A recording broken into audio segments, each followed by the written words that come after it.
Hi once again, everyone, and welcome to another University of Houston Alumni Association interview. I'm Tom Franklin, and with me today is Mike Holley, President and CEO of HR&P Solutions. Mike, thanks for coming by and stopping with us today. Thanks for having me. All right, tell me about the Mike Holley story. How'd you get to the University of Houston to begin with? Oh, wow. That's a long story. Well, make it short. Reader's Digest version. The Reader's Digest version. Actually, I was playing junior college football up at Kilgore in East Texas, and Jack Pardee and his staff had come to U of H in '87, and they were really the first school that they'd gone on me recruiting early in the process. And he'd come in, was doing the run and shoot and all that fun stuff. And what was really interesting, I had two close friends that were already going to school here, Joey Baines and Byron Forsyth, were both offensive linemen that came in under Yeoman. So I had some familiarity already with U of H, of course. And then with Jack coming in, the excitement of things that were going on. But really, the most interesting thing was the attitude of the team when I got recruited here, because he'd already was going through his first season, which wasn't spectacular. I believe they went 4-7, but they went on a tear at the end and beat Texas, and had a few other good wins right there at the end. But the attitude when I was getting recruited here was basically, you come here, and our goal is to win a national championship. There was not even talk about winning the Southwest Conference. It was, we're going to run the table, and that is our goal here. And basically, the attitude with everybody I was around, it was just unbelievable, that mentality, especially coming off a 4-7 team. So that was a big part of that, was that whole attitude and the mentality. We'll talk about being a student athlete in college, in a school like the University of Houston. What's that like to try and juggle the football responsibilities with classroom responsibilities? Very interesting. It was a very demanding structure for us. I went through an interesting transition, because when I played at the junior college, there weren't that type of time constraints. I mean, they weren't expecting you meetings, practices all the time. I mean, it was a very different goal. And so then juggling school with it as well was certainly more interesting, because you basically had to have all your classes done by a certain time, or you were going to be left behind. I mean, practice was going to start. You couldn't just jump in there. Anyway, so that made it interesting. What did you learn in the classroom that you could take to the football field? Really commitment, because you had to be committed to both. Basically, with time management itself being so critical, if you let one or the other slide, you were going to be left behind. And speaking of those teams trying to go for a national title, well, you didn't get a national title, but you did get a Heisman Trophy. We did, and it's interesting, even when Andre won the Heisman, which was a fantastic year, and we set a bunch of records throughout college football, it was still almost bittersweet, frankly. We were very excited that Andre won the Heisman, and we did what we did, but we didn't reach that goal. And I would say for anybody that when your goal is the ultimate, falling short of that is always going to be a little bit difficult. So, looking back on it, I appreciate those seasons a lot more now. And certainly Andre won the Heisman, and then all the accolades other teammates we had. I think there was 5 All-Americans on that team as well. When did you know that Andre was special? Really from the time that I first got here. He was not even really playing a lot. I think he was coming off an injury in '87, and you could tell he was a special athlete. There was another young guy that came in, David Klinger, who was another special athlete, and you could tell both those guys were going to have pretty special years. Of course, you didn't really know what that definition of special was going to be, but that kind of caliber athlete was pretty unbelievable, frankly. All right, you got your bachelor's degree in political science. Mm-hmm. So you're a businessman. How do you take political science and turn that into a successful businessman and become president and CEO of your own company?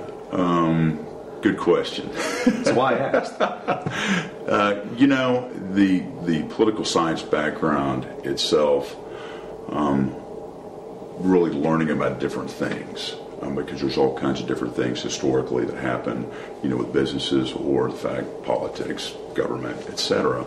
And those types of structure that fall back into my business have been important with, understanding that, and really even with political science and then history, being tied into that as well.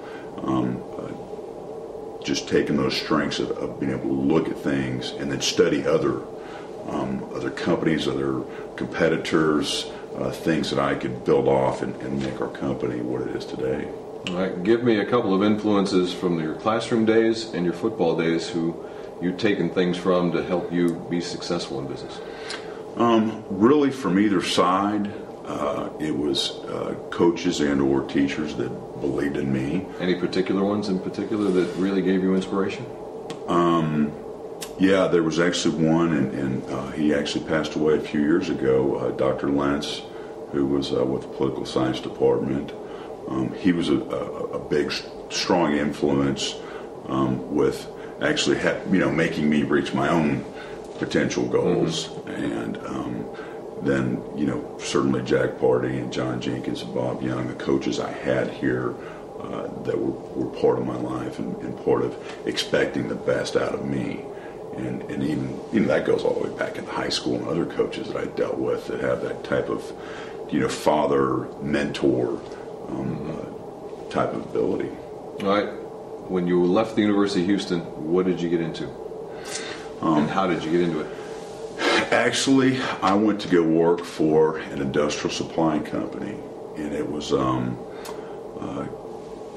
kind of by accident. Actually, another teammate had a mother that was a buyer for Exxon, and her and I had gotten to be friends through team functions, etc. And when I got done and knew my career path was to go get a job, I'd actually hadn't spoken to her in almost a year, and I gave her a call and I said, "Hey, I'm looking for a job." And she gave me the name of a couple people that ran industrial companies, and so I gave one of them a call. I gave both of them a call, and both of them interviewed me, and one of them hired me. Well, that's a good start right there. Yeah. And how long was it before you went into business for yourself? About 10 years, actually. I had worked with this big industrial supply company, Texas Mill Supply was the name of it. And the interesting thing with that organization was that we'd gotten a point where we weren't really selling individual products, not at the level I was dealing with. It was more, let us handle everything for you in an outsourced type of manner. The industry, the oil and petrochemical industry at the time through the mid-90s was going through vendor reduction, focusing on core competencies, and so really that's what I learned how to do, and actually that was a good segue into the business I'm in now, frankly. I can actually see when you talk about that led you into HR&P, didn't it? Mm-hmm. Sure did. Tell the people what HR&P does if they don't already know. HR&P is a human resource and payroll outsourcing company, and what we do is we deal with businesses from probably 15 to 20 employees up to 400, 500, 600 employees, dealing with obviously payroll issues, benefits administration, compliance issues tied into the bevy of different things that are out there today. And it's certainly been an interesting profession, to say the least. Well, I'm sure it has been. Now, you're also a guy who's, once you left the classroom and the football field here at the University of Houston, you maintained contact with the school. Why? What's the love affair? Where did it start, and why does it keep burning? Basically, a sense of giving back. I was very fortunate to have been a good player on some great teams here, but feeling that sense of needing to give back was very important to me. And frankly, it's hard for people to get through that, and I've worked for several years on bringing other friends back and having them understand that it's not just about you and what you got out of it, but it's also about giving back, and that's what I really try to practice what I preach, obviously. How receptive are people to that when you ask them, hey, the school gave you a lot, why don't you give something back to them? I would certainly say it's better now than it was when we first got done. And I think that could be for a variety of different reasons. When we first get done, guys are starting families and jobs, etc. I also think that sometimes people have the misconception that to give back, they just have to write checks. And one of the things I try to preach is you don't have to, if you don't have the money to write a big check, show up to a game. Just buy season tickets, come out and support in whatever way you can. And if you know somebody that can do sponsorships or support different activities, have them sponsor something if they have the financial wherewithal, certainly, yeah. Dr. Couture's one of her biggest goals here is to make this a Tier 1 university. As somebody who's been in Houston for quite a while now and is a businessman, how important would that be? It's huge. Texas has only 2 public universities that are Tier 1. The fact that there's not a third yet, the fact that it's not U of H yet is a travesty. Us being the basic largest school and certainly in one of the largest cities in the United States, it's almost ridiculous that we're not a Tier 1 school. Couture has done a fantastic job with raising certain standards of the school, awareness of the school and what we've done out there as far as leadership and all kinds of different capacities. And I think it's going to happen pretty soon. And it'll be, again, a travesty if it doesn't happen in the next couple of years. All right, well, for people like Mike Holley, it's important that the University of Houston gets a Tier 1 status. One way you can help us out is simply by joining the Alumni Association. Very easy to do. Just go to our website, www.houstonalumni.com, and sign yourself up. Whether you're a longtime grad or a recent grad, we want you. We have plans that will help you out, and we also have some benefits for you along the way.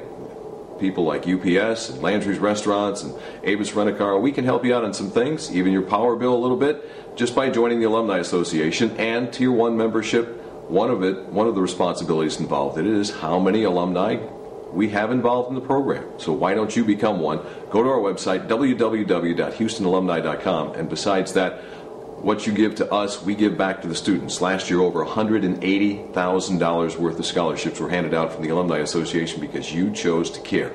Just like Mike Holley, you can do it. Just go to the website, HoustonAlumni.com, and sign yourself up. That's it for today's edition of the Houston Alumni Interviews. For Mike Holley, I'm Tom Franklin. We'll see you next time.